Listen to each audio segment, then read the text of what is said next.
இன்றைக்கு உங்க பிரச்சனைகள் அனைத்தையும் இயேசுவுக்கிட்ட சொல்லுங்க. அவர் உங்கள் வழக்கை விசாரித்து உங்களுக்கான நியாயத்தை செய்ய போகிறார். அவரையே கொண்டிருங்க, அவரிடத்துல உண்மையா இருங்க, அவர்கிட்ட உண்மையா பேசுங்க. அன்பு உறவுகளே, நல்லவர் இயேசுவின் இன்ப நாமத்தில் மனதார வாழ்த்துக்கள். ஏசப்பா உங்களை ஆசீர்வதிப்பாருங்க.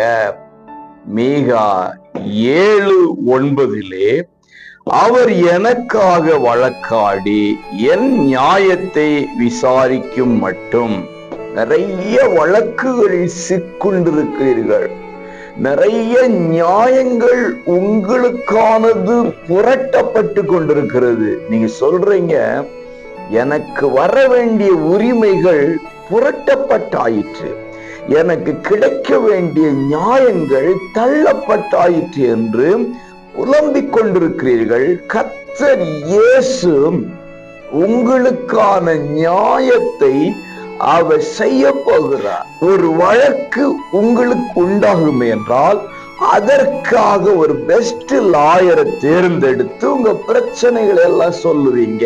இன்றைக்கு உங்க பிரச்சனைகள் அனைத்தையும் இயேசுவுக்கிட்ட சொல்லுங்க. அவர் உங்கள் வழக்கை விசாரித்து உங்களுக்கான நியாயத்தை செய்ய போகிறார். அவரையே கொண்டிருங்க, அவர்கிட்ட உண்மையா பேசுங்க, நடந்ததெல்லாம் அவருக்கு முன்பாக இறக்கி வைங்க.